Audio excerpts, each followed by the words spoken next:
kenalin aku Mbak Ziva. Nah, di sini kita mau belajar core, struktur yang internal.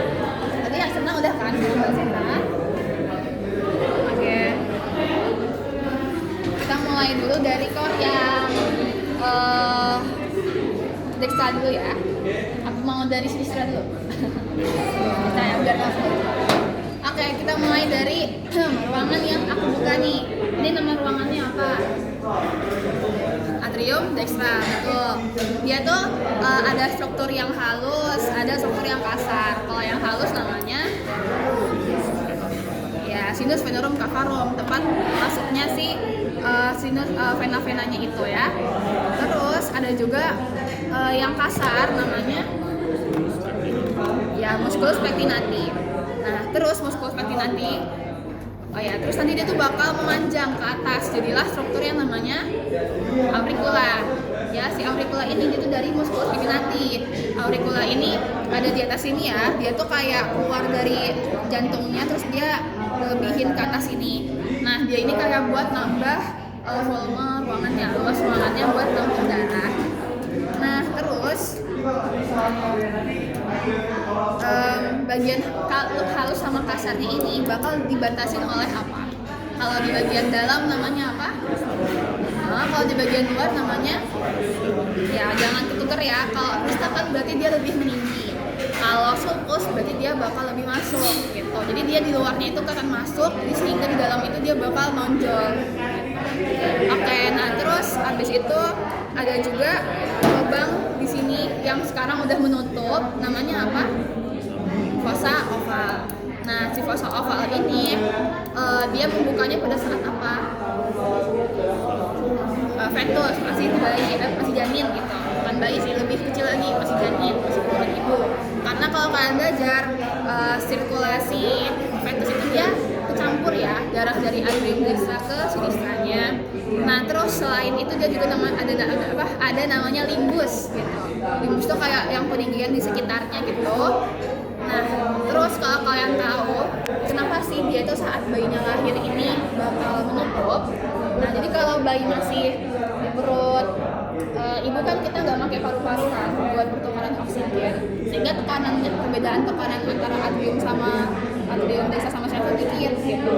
Nah, terus pada saat lahir perbedaan tekanannya tuh makin besar karena di sinistra bakal lebih tinggi daripada di dextra, sehingga katupnya itu sebenarnya satu arah, dia tuh cuma bisa membuka dari dextra ke sinistra kayak gini. Jadi kalau didorong dari sinistraan itu kayak mampet gitu, kayak pintu lah, kayak pintu yang ada pembatasnya gitu. Nah, terus makanya ketika tekanan makin tinggi dia bakal mampet nih, nggak bisa lagi membuka. Jadi dia akhirnya jadilah struktur si fossa oval. Terus ada juga kegagalan bentuknya, itu bisa terjadi karena pertama itu pembatas si katupnya ini nggak bekerja, sehingga dia ketika tekanan dari sinistral lebih tinggi dia tetap membuka gitu. Akhirnya dia udah kebuka terus gitu. Nah, kalau kayak gitu kan nanti udara darah bayinya itu nyampur kan, yang kotor sama yang bersih. Nah, kalau kayak gitu tuh dia bikin bayinya namanya cyanosis.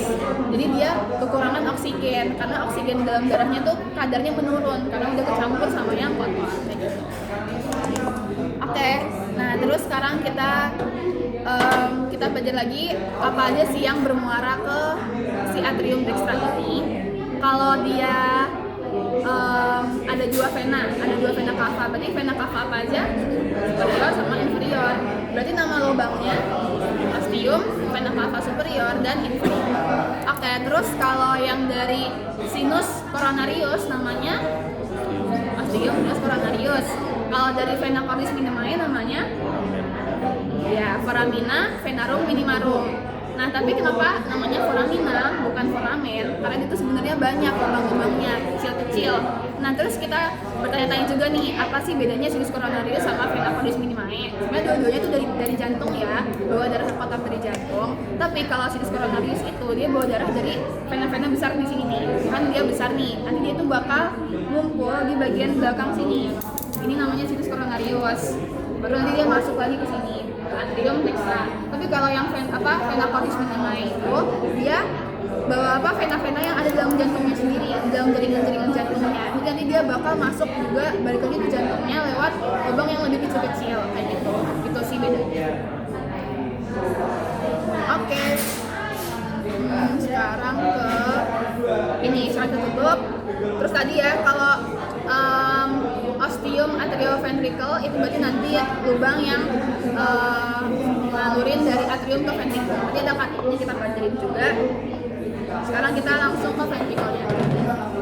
Nah kalau kalau ventricle ini bagian kasar-kasarnya itu tersusun dari apa namanya? Trabecula carinae. Nah, terus dia ini ada 3 jenis trabecula carinae. Kalau di dextra ada apa aja?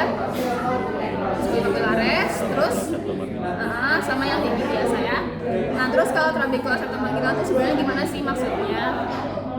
Apa bedanya dia sama musculus papillaris?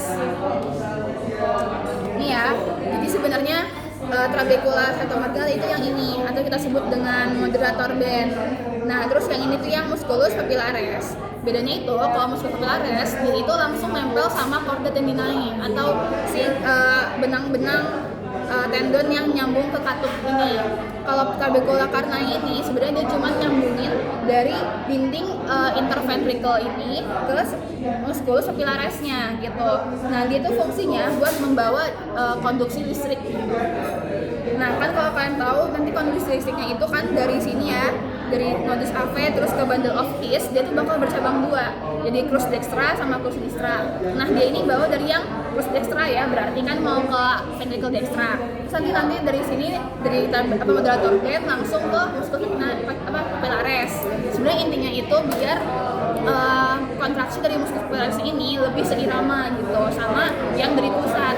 Biar dia itu karena kalau nggak seirama bakal terjadi namanya regurgitasi. Jadi dia udah neken duluan padahal katupnya belum nutup. Jadi darahnya balik lagi gitu. Sedangkan darah yang masuk ke sini tuh yang paling banyak dari seluruh tubuh kayak gitu. Itu sih sebenarnya intinya gitu. Oke, terus nanti darah dari ventricle itu bakal keluar kemana? Ke truncus pulmonal. Berarti nama lubangnya ostium truncus pulmonalis. Oke, berarti udah berakhir ya karena kita udah sampai ke ostium truncus pulmonalis. Nanti dia bakal ke pulmo atau ke jantung sampai ke paru. Terus nanti dia bakal masuk lagi nih ke atrium sinistra. Ya, atrium sinistra yang ini ya, yang paling besar ini. Bagian halusnya namanya sinus venerum cavarum. Nah, terus auriculanya juga sama namanya, auricula sinistra. Nah, terus bedanya itu tadi ya, dia dimuarainya oleh apa? Pertama, dia dimuarai oleh 2 buah vena pulmonalis yang dextra. Terus 1 buah vena pulmonalis sinistra inferior dan 1 lagi yang sinistra superior. Jadi kalau yang sinistra itu yang dipisahin, yang inferior sama superior itu dia beda. Sedangkan kalau yang dextra dia disamain gitu. Udah dextra aja. Nah, terus dia tahu kan kenapa dia kan membawa darah kayak oksigen, tapi namanya vena. Udah tahu belum kenapa? Karena dia masuk ke jantung. Pada pengertian vena itu, jadi pembuluh darah yang membawa darah masuk ke jantung. Gak peduli dia darahnya bersih, darahnya kotor, tapi sama dia masuk ke jantung, namanya vena. Kalau aorta atau arteri itu dia yang keluar dari jantung.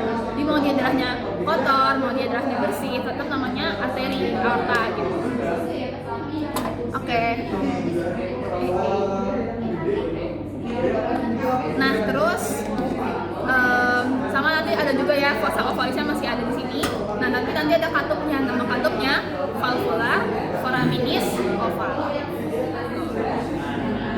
Udah, sekarang kita mau ke ventricle melewati lubang namanya ostium atrioventricular sinistra.